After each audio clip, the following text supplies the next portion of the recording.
একটা ভয় মনের মধ্যে কাজ করছে। मरुभूमिर मरुधरेर मतो देखाচ্ছে। जादू नहीं, लेकिन फिर भी देश के बाहर जब हम लोग मिलते हैं तो कुछ अलग ही फील आती है और अपना ही एक भाईचारा मिलता है, एनर्जी फील होता है। हेलो गुड मर्निंग, কেমন আছো সবাই? আশা রাখছি সবাই খুব ভালো আছো। আমিও রয়েছি ভালো। এই মুহূর্তে আমি রয়েছি মুস্তাং জেলার লেতে বলে একটা গ্রামে। গতকাল আমি এই রুমে ছিলাম। হোটেলের নাম হচ্ছে গিয়ে ওল্ড নমস্তে। ওল্ড নমস্তে হোটেলের বাইরে বেরোলে তোমাদের যা অসাধারণ ভিউ দেখতে পাবে তোমরা, ধারণার বাইরে। চলো দেখাই। রুম থেকে বেরিয়ে জাস্ট ব্যালকনিতে আসলেই তোমাদের চোখে পড়বে ওই যে দেখো, এটা হচ্ছে গিয়ে নীলগিরি পর্বত। এটা হচ্ছে নীলগিরি হিমালয়। আর ওই সাইডটায় দেখতে পাচ্ছ অন্নপূর্ণা। জায়গাটা অসাধারণ, যদিও টেম্পারেচার প্রচণ্ড খারাপ এই জায়গায়। রাতে মাইনাসে চলে গেছিলো, সকালবেলা বোধহয় 7টার সময়ও 1 ডিগ্রি সেলসিয়াস ছিল।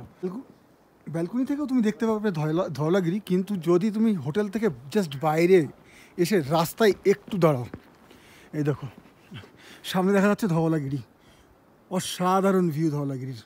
আর এখানে আরও দুটো নাম আছে, এক্স্যাক্টলি এখানে যাদেরকে জিজ্ঞাসা করি তারাও ঠিকঠাক জানে না। যাই হোক, কত সুন্দর। আর এটা হচ্ছে গিয়ে old Namaste guest house. Guest হাউসটা তোমার ভালো লাগবে। আর পেছনেও কিছু না কিছু রয়েছে। এই হোটেল থেকে বেরিয়েই কত সুন্দর ভিউ পাবে। এপাশে অন্নপূর্ণা নর্থ 1, 2, 3। এটা হচ্ছে নীলগিরি, বাদ বাকিগুলোর নাম জানি না। এই পাশে হচ্ছে ধওলাগিরি, আর এরও নাম জানি না বলতে জিজ্ঞাসা করেছি, এরাও ঠিকঠাক করে জানে না। সঙ্গে রয়েছে পাইন গাছের সারি, নিচে রয়েছে কালীগণ্ডকী নদী। আর অসাধারণ দেখো মেঘ খেলে বেড়াচ্ছে। এখনও এখানে রান্নাবান্না হয়নি, গেস্ট বেশি নেই।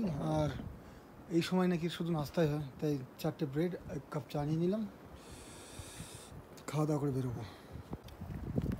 বেরিয়ে পড়লাম হোটেল থেকে। এই যে রাস্তা,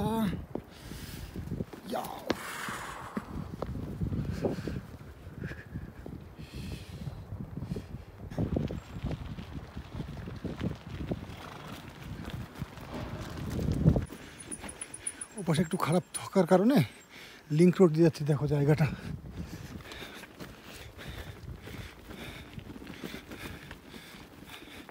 এখানে একানা থেকে যদি 2জন থাকতাম সেক্ষেত্রে তোমাদের সুন্দর ভিউগুলো দেখাতে পারতাম, এবং কতটা কষ্টকর সেটাও বোঝাতে পারতাম হয়তো।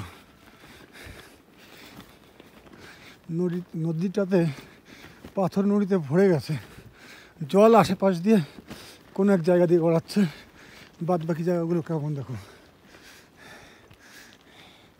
মেঘের রং চেঞ্জ হচ্ছে মাঝে মধ্যেই।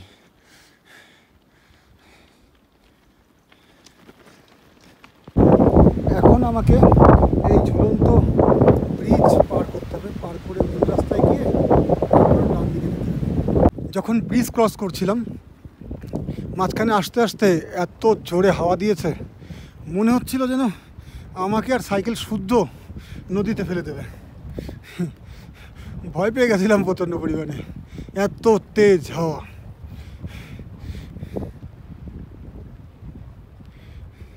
দেখা যায়, দেখি তো আমাকে দেখা যায়। হ্যাঁ, ওই তো দেখা যাচ্ছে।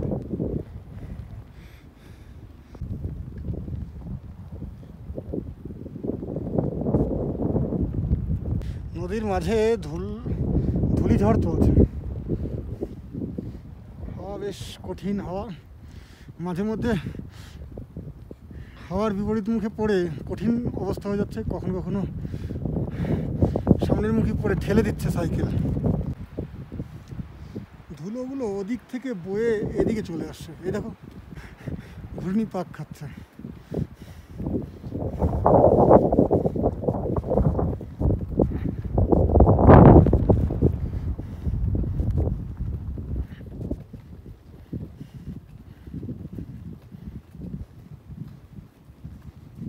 একটা ভয় মনের মধ্যে কাজ করছে। সবাই বলছিল যে চলতে গেলে হাইট হবে প্রচুর।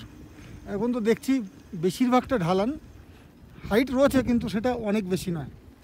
আর ওই সেই কোণা থেকে ধুলো সব উড়ে উড়ে এদিক কোথায় যাচ্ছে, উপরের দিকে উঠছে বুঝতে পারছি না। হাইট আসবে এটা পাক্কা, কিন্তু মাঝে মধ্যে এরকম ঢালান আসছে। আমি চিন্তা করছি যাওয়ার জন্য নয়, আমি এখন ফেরার কথা চিন্তা করছি। যে ভেবেছিলাম যাওয়ার সময় কষ্ট করে দেবার, আসার সময় সাইকেল ধরে মানে ব্রেক ধরে রাখবার, সাইকেল গড়গড়িয়ে চলবে, সেটা হবে না। যেটা দেখছি সেই অনুযায়ী যা বুঝতে পারছি।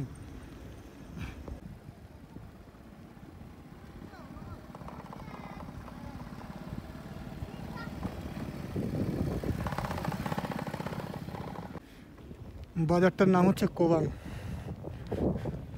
প্রত্যেকটা জায়গা সুন্দর, আর এগুলো সব হোটেল বগেরা হচ্ছে।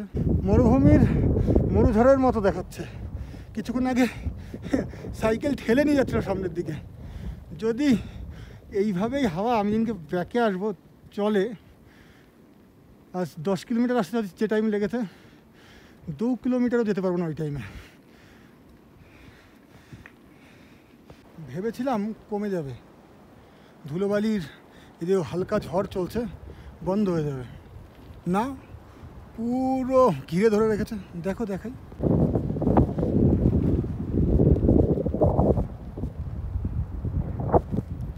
আলাদাই বাতাবরণ তৈরি করে ফেলেছে। খাবার খেতে এসেছিলাম এই হোটেলে, অনেক টাইম লাগবে তাই না, এখন এখান থেকে বেরিয়ে যেতে হচ্ছে। এত হাওয়া হচ্ছে, সব তুলিয়ে ছেড়ে দিচ্ছে। আমি এখন জমসমের কিছুটা কাছে রয়েছি, আর এই যে ভাইরা রয়েছে এটা হচ্ছে গিয়ে बिहार के पश्चिमी चंपारण से है। तो हमें देख के रुक गए लोग और बहुत प्यार किया। तो देश के बाहर, थैंक यू, देश के बाहर जब हम लोग मिलते, ज़्यादा दूर नहीं लेकिन फिर भी देश के बाहर जब हम लोग मिलते हैं तो कुछ अलग फील आती है और अपना ही एक भाईचारा मिलता है, एनर्जी फील होता है। बहुत बहुत धन्यवाद। आप लोग अच्छा रहो, भगवान के दर्शन करके बोलो केरला से जय श्री राम। जा रहे हो कहाँ पे?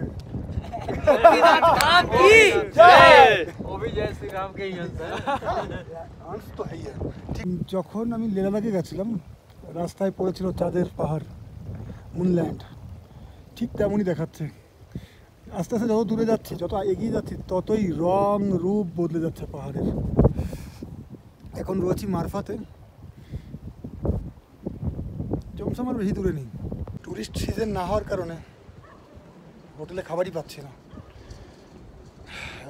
এখন যদি না পাই, কিছুক্ষণ পরে কোথাও ম্যাগি কিংবা বিস্কুট টিস্কুট খেতে হবে, তাছাড়া উপায় নেই। কষ্ট হচ্ছে প্রচণ্ড, প্রায় 2টো বাজতে গেল, খাবার না পেলে কী করে হবে। বহুত জায়গা জিজ্ঞাসা করার পর, বহুত জায়গায় যাওয়ার পর খাবার অবশেষে মিলল এই হোটেলে। ভেজ খাবার হচ্ছে গিয়ে 400 টাকা এবং ননভেজ হচ্ছে গিয়ে 500 টাকা। ননভেজ বলতে মুরগি। তো আমি ভেজ চুজ করেছি, দেখা যাক কী আসে। 400 টাকা অর্থাৎ ইন্ডিয়ান টাকাতে 250 টাকা। দেখি, চলো।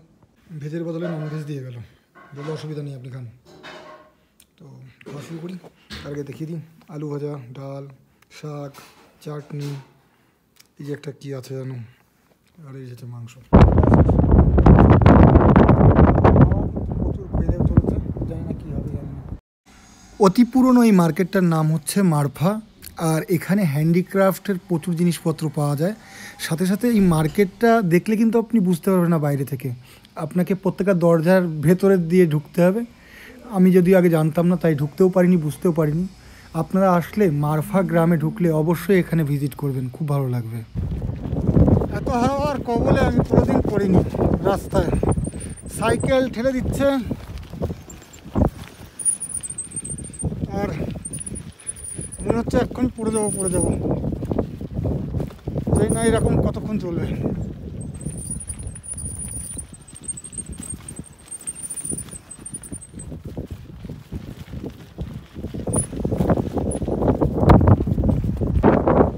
খারাপ হয়ে যাচ্ছে,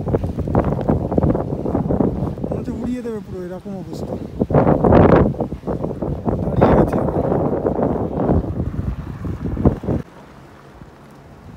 যদি চলে হাওয়া, কী করে হবে জানি না। সময় এখন কতক্ষণ যেতে হবে। একবার পড়তে পড়তে বেঁচেছে।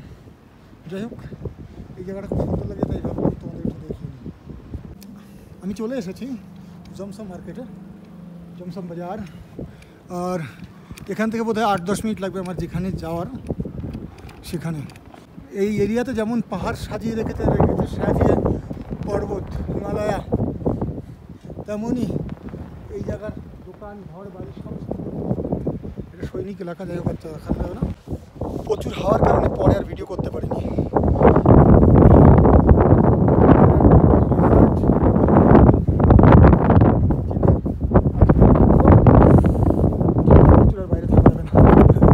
এটা হচ্ছে নীলগিরির অপোজিট সাইড। আজকে সকালবেলা দেখাচ্ছিলাম যে সাইড, তার অপোজিট সাইড এটা। নীলগিরি পাশ দিয়ে বয়ে চলেছে কালীগণ্ডকী নদী। আর এই কালীগণ্ডকী নদীতে পাওয়া যায় শালিগ্রাম বলে একটা পাথর, যেটাকে না হিন্দু ধর্মের শাস্ত্রীয় মতে বলা হয় ভগবান বিষ্ণুর একটা অংশ। আর এখানেই এখন আস্তে আস্তে লুপ্ত প্রায়, তবে মাঝে মধ্যে পাওয়া যায় এবং এগুলো দোকানে আপনি অবশ্যই কিনতে পারেন। ঠান্ডার মধ্যে কথা বলাবো না, সবাই ভালো থাকো, সুস্থ থাকো।